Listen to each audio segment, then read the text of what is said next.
On December 3, 1993, in Medellín, Colombia, something significant happened.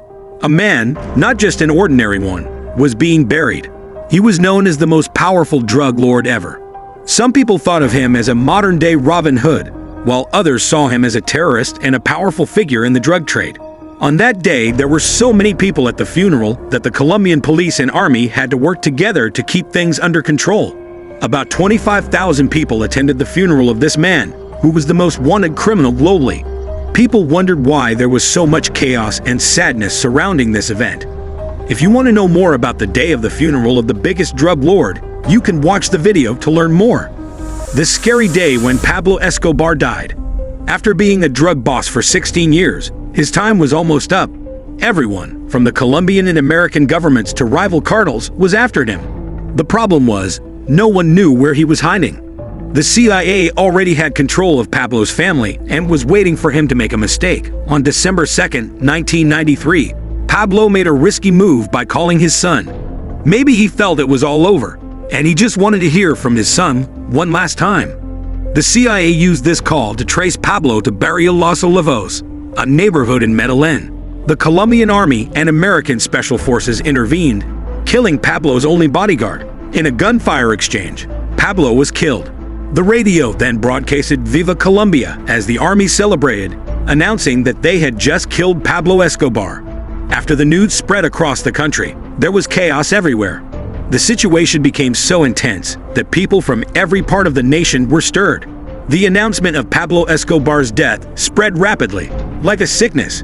News channels could only repeat that Pablo Escobar had been shot and was no longer alive on Colombian soil. Radio channels were shouting loudly, declaring Escobar's end. The public's reaction to Escobar's death was a mix of sadness and admiration. There was a strong feeling of loss and suffering. Things were changing for drug dealers, and everyone wanted to take control.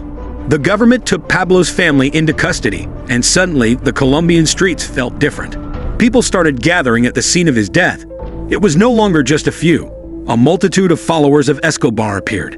They came to honor their Robin Hood, who, despite being seen as a ruthless cocaine boss by the government, was a hero to the people in the hills of Medellín. Colombians will remember him as the man who gave millions to the poor in Colombia. The day of the funeral was significant, with a large number of people gathering to pay their last respects. Pablo Escobar's family and friends were present too.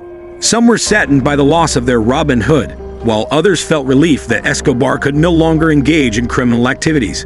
Mourners wore t-shirts with pictures of Pablo Escobar, and some carried signs expressing sentiments like "Pablo, you will always be with us," and "Long live Pablo Escobar." The crowd was so immense that the family couldn't open the car doors, and they had to turn around, missing the funeral. The funeral was a somber occasion for the drug lord's family, marked by silence and fear. Pablo Escobar's death had a profound impact on his loved ones, who not only mourned his loss, but also grappled with the media spotlight surrounding the news of his death. After his death, Escobar's body was taken to a local morgue in Medellín, Colombia. Escobar's family paid their respects and then fled as reporters and enemies surrounded the funeral. The burial took place at the Jardines Monte Sacro Cemetery in Medellín 2 days after his death. Thousands mourned, saying their last goodbyes. Authorities attempted to maintain order, but outraged mourners clashed with them, trying to attend the funeral. Despite the push and pressure from the crowd, the burial was carried out urgently, with the priest unable to complete the prayers due to the chaos. Escobar's family faced numerous challenges, including fear of enemies, government pressure, and accusations from reporters. The day reporters ambushed the family was particularly difficult. Escobar's son expressed anguish, describing the past 24 hours as the most intense of their lives. Dealing with the pain of losing their family head and the chaotic funeral was overwhelming. Pablo Escobar remains a controversial figure in Colombia with differing opinions about him.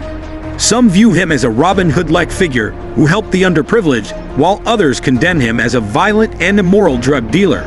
Colombians are divided on whether he should be remembered as a folk hero or a horror story. The legacy of Pablo Escobar continues to stir discussions, with people sharing their opinions in the comments. The impact of his life and death remains a complex and divisive topic in Colombia.